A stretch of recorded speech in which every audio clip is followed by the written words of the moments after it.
Pernahkah kau toko buku, taman bacaan, atau perpustakaan?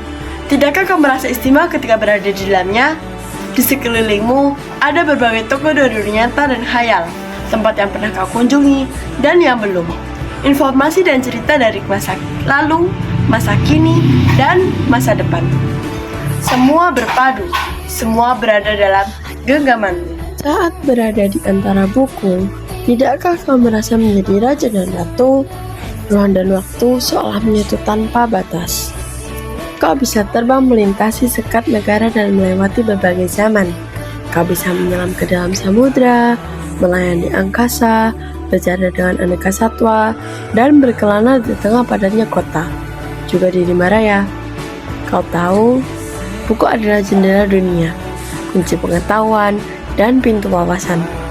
Muhammad Hatta sang proklamator berkata, "Aku rela di penjara asalkan bersama buku, karena dengan buku aku bebas." Melalui buku, manusia terbebas dari ketidaktahuan. Tempat-tempat yang dipenuhi buku adalah harapan berkembangnya pengetahuan dan wawasan. Apa jadinya jika kota tanpa buku? Pantaskah dia disebut kota? Di kota itu, mungkin kabar datang dari sumber lain, dari koran, televisi, atau internet.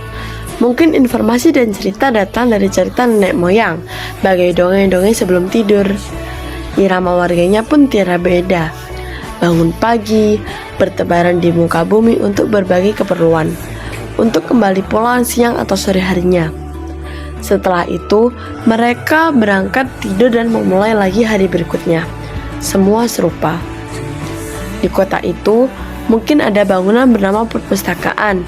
Di dalamnya, buku-buku berderet dalam rak yang tak terjamah. Tiada tangan meraih dan membuka halaman demi halaman dengan sukacita. Mungkin juga ada tumpukan buku di sudut-sudut sekolah yang sepi dan berdebu, jarang dikunjungi dan jarang dibaca. Buku-buku di sana teronggak tanpa nyawa. Bagaimana dengan kotamu? Mungkin kau tinggal di tengah kota yang megah, atau di gang sempit, di desa terpencil, di sisi pesisir, atau di kaki gunung. Adakah perpustakaan, taman bacaan, atau toko buku di dekat rumahmu? Jika ada, apakah tempat itu menjadi wadah berkumpulnya anak-anak dan warga, menjadi pusat berkembangnya wawasan dan pengetahuan, atau hanya menjadi pajangan? Maukah kau menjadi orang yang menghidupkannya?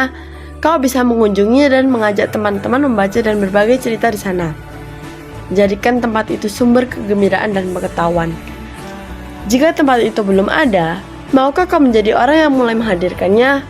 Kau bisa memulainya dari sebuah sudut teras di rumahmu. Ajak teman-temanmu mulai langkah baru. Jangan biarkan waktu berlalu tanpa buku. Siapapun dirimu, bersabarlah dengan buku. Dia akan menemanimu sepanjang